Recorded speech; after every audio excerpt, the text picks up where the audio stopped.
강지한의 코인 정보방 무료로 입장하실 분들은 하단 링크를 통해 참여 가능하십니다. 안녕하세요. 오늘의 코인 뉴스 강지한입니다. 오늘 보실 종목은 리플코인인데요. 최근 속보에 따르면 내년 소송이 종결될 것이란 전망이 나왔습니다. 오늘 영상에서는 내년 소송 종결에 대한 전망 말씀드리면서 앞으로 리플이 가지고 있는 국제 송금 기술력이 향후 미래 결제 시스템에 중요한 역할을 하게 될 것이라는 전망과 그리고 최근 기사를 통해 하는 총재가 CBDC 도입 논의가 시급하다라고 언급했던 만큼 이 CBDC가 뭐고 앞으로 어떤 움직임을 만들어 줄 건지 거기에 리플은 어떤 펀더멘탈 재료와 가치를 가지고 있는지 그렇기 때문에 리플을 왜 장기적인 전략으로 매집해 나갈 수밖에 없는지 모두 말씀드리도록 하겠습니다. 영상 시청하기 앞서 제가 운영하고 있는 코인 정보방에서는 앞으로의 대세 상승장에서 같이 주도주로 움직여줄 메이저 코인을 모아놓은 장기 포트폴리오와 장기를 매집하기 위한 단기 포트폴리오도 같이 공유드리고 있습니다. 최근 추천드린 종목은 봉크라는 종목이었는데요. 14일 코인원에서 신규 상장하고 난 이후 글로벌 거래소인 코인베이스에서 신규 상장한다라는 이슈가 나와줬다고 말씀드렸었는데요. 그러면서 단기 수익을 만들어 가실 수 있는 종목으로 추천을 드렸었습니다. 코인원은 거래량이 나와주는 거래소가 아니기 때문에 상장 이후 미비한 움직임 만들어줄 수 있고 코인 거래소에서 상장 이후 상승 흐름을 만들어내줄 수 있다 말씀드리면서 추천드렸었는데요. 이전에 찍어드린 영상을 보시면 12월 15일 날짜로 영상 찍어드렸습니다. 코인베이스에서 봉크가 상장하기 전에 찍어드린 리플 영상인데요. 뭐라고 말씀드렸냐면 포트폴리오와 장기 매집을 위한 단기 포트폴리오도 같이 공유드리고 있습니다. 최근에 추천드린 종목은 봉크라는 종목이었는데요. 어제 날짜 오후 5시에 봉크가 코인원에서 신규 상장을 했습니다. 그리고 오늘 날짜로는 코인베이스에서 오후 2시에 신규 상장을 한다라고 하는데요. 바이낸스 사태 이후 바이낸스의 자리를 코인베이스가 채워가면서 글로벌 거래소 1위로 거듭나고 있는 코인베이스이기 때문에 코인베이스에서 상장을 한다는 건 많은 자금 유동성으로 인해서 가격 상승을 촉발할 수 있다고 말씀드렸습니다. 그래서 어제자 영상에서도 코인원에서 봉크 상장 흐름에서 상장 빔은 나와주지 않고 미비한 움직임 만들어줄 수 있다 말씀드렸습니다. 그러면서 지금 현재도 보시면 시초카보다 조금 상승한 모습을 만들어주고 있는데요. 지금 현재는 5%가량 소폭 조정을 만들어주고 있는 모습입니다. 오늘 오후 2시에 코인베이스에서 상장되게 되면 그 움직임에 따라 폭발적인 가격 상승을 만들어줄 수 있기 때문에 그 부분을 통해 단기 수익 만들어 가실 수 있도록 제가 도와드리고 있습니다. 영상에서 분명 코인베이스에서 신규 상장하고 난 이후에 봉크코인 상승 흐름 만들어줄 수 있다라고 말씀드렸었는데요. 코인원의 봉크 코인 차트를 보시면요. 지난 코인원에서 상장 흐름을 만들어내줬을 때는 여기 구간이었습니다. 그리고 나서 코인베이스에서 상장하고 난 이후에 가격 흐름 어떻게 만들어내줬죠? 상승 흐름 만들어냈죠. 그래서 지금 현재 여기 매물대에 들어가셨던 분들은 최소 40%, 60%가량 수익을 만들어내셨습니다. 이렇게 단기 포트폴리오는 수익이 나면 다른 종목으로 실시간으로 변경이 되기 때문에 실시간으로 정보 받아보고 싶으신 분들은 상단의 전화번호 010-6531-7908번으로 숫자 0번 보내주시거나 문자 보내기 힘드신 분들은 하단 링크를 통해서 제가 운영하고 있는 코인 정보방 무료로 입장 가능하십니다. 그럼 본격적으로 영상 시작하기 전에 구독과 좋아요 꼭 한 번씩만 눌러주시면 감사하겠습니다. 그럼 최근 기사를 보시면 골드만삭스 전 임원이 리플의 일생일대 기회를 보고 베팅을 했다라는 기사가 나와줬는데요. 내용을 한번 보도록 하겠습니다. 유명 매크로 투자자이자 리얼비전 최고 경영자 라울 팔이 SEC에 피소된 이후 XRP의 가격이 큰 폭으로 떨어지자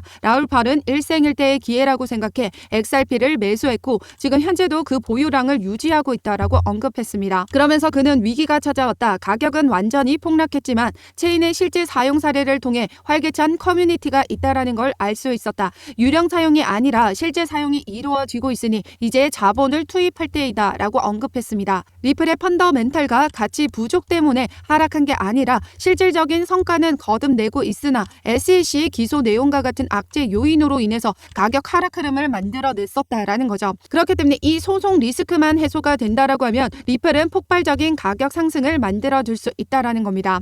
그런데 이 소송도 이제 거의 끝자락을 달려가고 있습니다. 최근 리플 CLO는 내년 SEC와의 소송에서 종결이 될 것이라는 전망을 했는데요. 내용을 보시면 최근 조정에도 불구하고 분석가들은 리플이 국경 간 송금에 채택될 가능성과 리플이 SEC 소송에서 일부 승소한 것에 따른 긍정적인 영향을 언급하며 장기적인 상승을 예상하고 있다라고 했습니다. 리플의 현재 랠리는 진행 중인 법적 절차를 고려할 때 지속적인 채택, 소송의 유리한 결과와 투자자들의 인내심에 달려있다라고 전했습니다.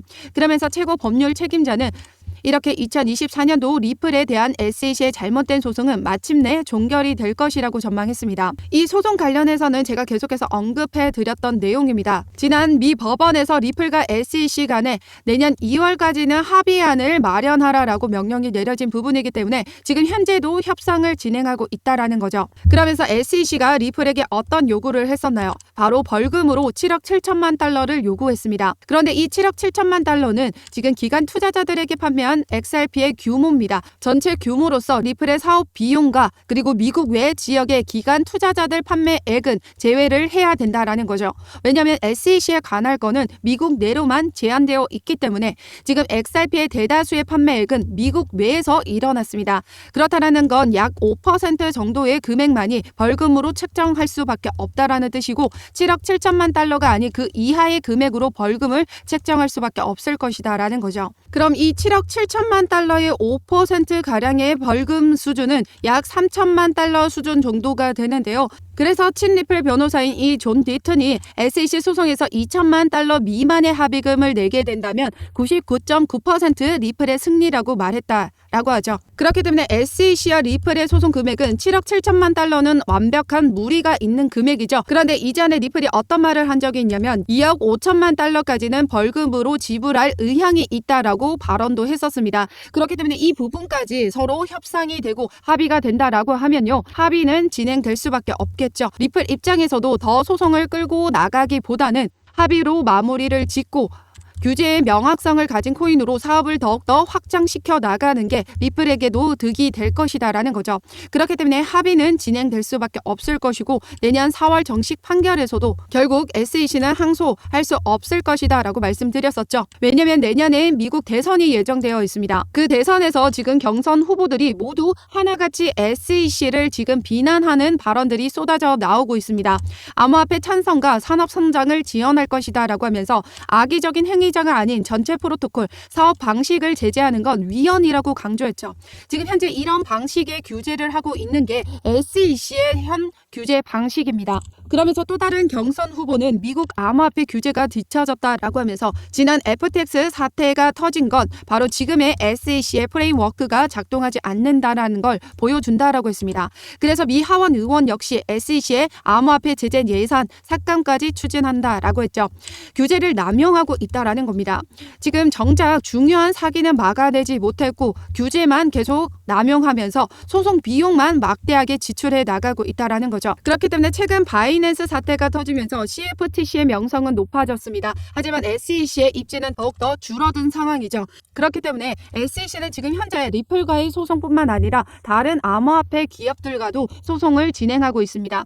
예산화까지 삭감되는 마당에 리플의 소송까지 항소심을 할 순 없을 것이라고 보고 있고 이 많은 소송 중에서 가장 중요한 이 코인베이스의 소송에 집중할 수밖에 없을 것이다라는 거죠. 그렇기 때문에 내년 4월 정식 판결 이후 SEC는 절대적으로 항소를 할 수 없게 될 겁니다. 그렇기 때문에 리플 최고 법률 책임자가 내년에는 소송이 종결될 것이라고 전망을 했다라고 하죠. 그래서 최근 리플이 내년 사상 최고가를 넘는다라는 전망까지 나와줬습니다. 그 근거를 보시면요. 많은 암호화폐 전문가들은 2024년도 암호화폐의 강세장을 예상하고 있습니다. 첫 번째는 SEC가 비트코인 현물 ETF를 승인할 가능성에 대해서 강세의 요인으로 보고 있고요. 두 번째는 비트코인 반감기 내년 4월로 예정되어 있죠. 그 부분 또한 강세장의 기대감을 높이고 있다라고 했습니다. 그리고 세 번째는 미 연준에서 내년에는 금리 인하할 것이라는 전망까지 암호화폐의 강세장 동인으로 꼽힌다라고 하죠. 그러면서 리플의 강세 요인으로는 리플이 지금 현재 시장에서 가장 인기 있는 암호화폐 중 하나이다. 게다가 이 자산의 가격은 24년도 새로운 최고치를 기록할 수도 있다. XRP의 증권, 비증권 지위에 대한 불확실성이 존재하지만 상급 법원이 지방 법원과 같은 경로를 밟아 개인 투자자들에 대한 XRP 판매를 비증권으로 선언할 수 있다. 이런 상황에서 XRP는 신규 사용자가 급증하고 가격 상승을 만들어내줄 수 있다라고 전망했습니다. 그동안의 가격 억압을 해왔던 요인이 바로 이 소송 리스크다라는 거죠. 그렇기 때문에 이 소송 리스크만 해결이 된다라고 하면 리플은 사상 최고가를 넘어서 줄 것이다라고 보고 있는 겁니다. 그렇기 때문에 이전 골드만삭스, 라울팔이 리플의 소송으로 인해서 가격이 폭락했을 때가 일생일대의 기회로 보고 매집을 한 이유가 여기에 있다라는 거죠. 게다가 세력들도 지속적으로 매집해 나가고 있다라는 자료를 계속해서 언급해 드리면서 말씀드렸었습니다. 지난 10월에는 27% 보유에서 11월 초에는 46% 보유로 비중이 최대로 늘었고요. 추가적으로 1,100만 개까지 매집을 했습니다. 고래들의 거래량과 보유량은 계속해서 급증해 나가고 있었다라는 거죠. 그리고 이렇게 고래들이 저점으로 추정되는 가격대에서 매수를 나선다라는 것, 이제 곧 상승세가 펼쳐질 것을 확신한다라는 신호로 볼 수 있다라고 합니다. 거기다가 최근 XRP의 펀딩비가 최고치를 기록했다라고 하죠. 기록적인 수수료를 지불해 나가고 있습니다. 이렇게 매수 포지션을 유지하고 있는 이유가 XRP의 장기적인 강세 전망이 이어지고 있음을 나타낸다라고 설명했는데요. 선물에서의 펀딩비는 보유하고 수익을 낸 비율만큼의 펀딩비를 지불하게 되는데요. 높은 펀딩비 지출에도 불구하고 이 매수 포지션을 유지하고 있다라는 건 그만큼 폭발적인 상승 흐름을 보여줄 것을 알기 때문에 지출에 대한 부분을 기꺼이 감수해 나가고 있다라는 겁니다. 리플은 이제 조만간에 폭발적인 상승 흐름을 보여줄 때가 머지 않았습니다. 우리가 막대한 수익을 거둬들이기 위해서는 그만큼 많은 인내심이 필요하다라고 말씀드리고 있는데요. 그렇기 때문에 우리 리플은 단기적인 관점으로만 보지 마시고 장기적인 관점에서 꾸준히 매집해 나가셔야 된다라고 말씀드리고 있습니다. 그래서 상단의 전화번호 010-6531-7908번으로 숫자 0번 보내주시거나 문자 보내기 힘드신 분들은 하단 링크를 통해서 제가 운영하고 있는 코인 정보방 무료로 입장 가능하십니다. 무료로 입장하셔서 우리 리플 신규 매수, 추가 매수, 들어가는 비중과 함께 매도가 모두 받아가시고요. 장기적인 투자 관점에서 리플을 효과적으로 매집하는 방법 같이 공유 드리고 있고요. 지속적으로 눌림목이 발생하는 구간에서 추가 매수를 하기 위해서는 시드 확보가 필수적입니다. 우리 월급으로는 이 시드를 늘리는 게 한정적이다라는 거죠. 그래서 제가 이 시드 확보를 하기 위한 단기 포트폴리오도 계속해서 같이 구성해서 공유 드리고 있으니까요. 상단의 전화번호 010-6531-7908번으로 숫자 0번 혹은 하단 링크를 확인해 주시면 되십니다. 어떠한 금전적인 요구 절대 하고 있지 않으니까요. 여러분들은 구독과 좋아요 꼭 한 번씩만 눌러주시면 감사하겠습니다. 그럼 최근 기사를 보시면요. 2023년은 리플이 CBDC와 개발자 성장을 수용한 해라고 하는 기사가 나와줬습니다. 내용을 한번 보시면요. 2023년도 리플사는 CBDC 프로젝트에 집중했다. 리플 레저에 참여하는 웹3 개발자의 수가 급증했다라고 설명했는데요. 이 CBDC가 뭐냐면 중앙은행 디지털 화폐를 말합니다. 중앙은행은 어디죠? 우리나라에서 중앙은행은 바로 한국은행입니다. 그렇다라는 건 국가에서 발행하는 디지털 화폐를 뜻하는 거죠. 최근 현금의 사용량이 줄어들게 되면서 디지털 화폐로 넘어가는 추세인데요. 우리가 쓰는 삼성페이, 애플페이, 카카오페이, 전자결제 이런 것들이 모두 디지털 화폐에 속한다라는 겁니다. 최근 뉴스를 보시면 한국은행 총재가 CBDC 도입 논의가 시급하다라고 하면서 미룰 수가 없는 중요한 과제라고 했습니다. 지금 현재도 이미 디지털 화폐를 주도적으로 사용하고 있기 때문에 국가에서 발행하는 디지털 화폐 도입이 시급하다라고 언급하고 있는 거죠. 그런데 리플은 이미 리플사가 만들어질 때부터 미래의 화폐에 대한 대체할 부분으로 만들어졌고 국제 송금 결제에 대한 부분만을 보고 달려왔습니다. 그래서 2022년도는 크립토 윈터였지만 리플사의 폭발적인 성과를 만들어낸 해이기도 합니다. 그러면서 리플은 전 세계적으로 이 CBDC 개발의 영향력을 확대하고 있다라고 하죠. 리플사는 조지아, 몬테네그로, 팔라우, 인도 등 세계적으로 다양한 지역에서 정부 스테이블 코인을 개발하는 데 기여하고 있다라고 합니다. 그러면서 동시에 리플 레저는 많은 웹3 개발자들을 커뮤니티에 끌어들이고 있다. 레저가 진화하는 디지털 환경에서 적응성을 보여주는 증거다라고 했습니다.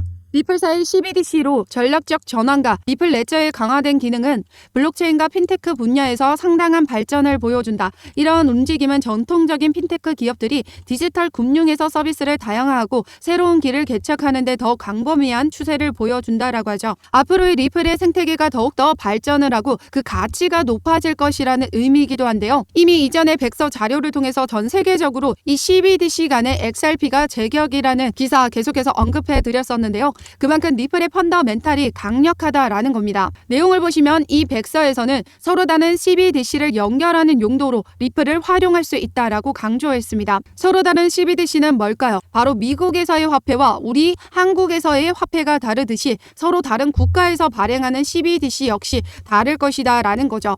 그 서로 다른 걸 연결하는 건 뭐다? 바로 송금이다 라는 겁니다. 리플이 어떤 코인인가요? 바로 코인과 코인 간의 송금이 가능한 시스템을 갖추고 있는 코인입니다. 코인은 어떠한 성격을 띠고 있죠? 디지털적인 성격을 띠고 있습니다. 그렇기 때문에 이 송금 시스템을 디지털 화폐에도 적용할 수 있다라는 거죠. 그렇기 때문에 서로 다른 이 CBDC를 연결한다라는 건요. 향후 전 세계적으로 CBDC를 도입했을 때 국가 간의 결제와 국제 무역에 필요한 대금 결제 및 송금 시스템을 리플의 기술력으로 사용하게 될 것이다라는 걸 의미하죠. 그 외에 별도로 리플이 가지고 있는 국제 송금 솔루션인 이 리플 페이먼트 또한 전 세계적으로 확대해 나가고 있습니다. 리플 페이먼트는 지난 22년도에만 40개가 넘는 국가에 지원을 했습니다. 이 사업 부분은 지금도 계속해서 확대해 나가고 있고 최근 동남아에서는 기축통화로 지정까지 됐죠. 그리고 국제금융 허브인 두바이에서는 공인 암호화폐로서 지위까지 가졌습니다. 그렇기 때문에 리플은 단기적인 관점이 아닌 장기적인 관점을 두고 계속해서 매집해 나가셔야 된다라고 언급해 드리고 있는 이유 중에 하나죠. 그러면서 많은 전문가들이 하나같이 리플을 이렇게 말하고 있습니다. 리플은 애플, MS, 아마존과 같은 비전을 가지고 있다라고 하는데요. 당장의 수익보다는 장기적인 확장에 초점을 맞추고 있다라고 언급했습니다. 그렇기 때문에 지금 현재 리플의 가격이 미비할지라도 장기적인 관점에 두고 볼 때 리플은 폭발적인 상승 흐름을 만들어내 줄 수 있는 코인이다라는 거죠. 지난 아마존의 차트를 보시면요. 지난 10년 동안에 이렇게 1달러, 2달러 부근에서 횡보를 해왔었습니다. 그러면서 점차 상승력을 만들어가면서 최근 몇 년 사이 폭발적인 상승 흐름을 만들어내 줬었는데요. 아마존이 이렇듯 리플도 이런 움직임을 만들어내 줄 수 있다라는 거죠. 이제 이번 사이클에서 폭발적인 상승 랠리가 이런 움직임을 만들어내 줄 거기 때문에 절대적으로 리플은 매도하는 코인이 아닙니다. 접근처럼 꾸준히 매집해 나가시면 이 구간에서 우리는 매집해 나가시자라는 거예요. 그리고 나서 어떤 움직임이죠? 폭발적인 상승 랠리 보여줄 겁니다. 이렇게 수직 상승하는 차트 없죠. 상승과 조정을 반복하면서 상승과 하락을 만들어내는데요. 이런 상승 랠리에서 고점 신호 확인 후 우리는 비중 조절해 나가셔야 되고 다시 한번 조정 장세가 왔을 때는 추가 매수를 통해서 효과적으로 수익을 만들어 가셔야 된다라는 겁니다. 그래서 상단의 전화번호 010-6531-7908번으로 숫자 0번 보내주시거나 문자 보내기 힘드신 분들은 하단 링크를 통해서 제가 운영하고 있는 코인 정보방 무료로 입장 가능하십니다. 장기적인 투자 관점에서 리플을 효과적으로 매집해 나가는 방법 같이 공유 드리고 있고요. 대세 상승장에서 주도주로 움직여줄 장기 포트폴리오와 단기 포트폴리오까지 같이 공유 드리고 있습니다. 어떠한 금전적인 요구나 카톡과의 권유, 후원유도 절대 하고 있지 않기 때문에 여러분들은 제 영상 꾸준히 시청해 주시고 구독과 좋아요 꼭 한 번씩만 눌러주시면 감사하겠습니다. 그럼 지금까지 영상 끝까지 시청해 주셔서 감사하고요. 오늘도 여러분들의 안전한 투자 기원하면서 오늘 영상 여기서 마치도록 하겠습니다. 감사합니다.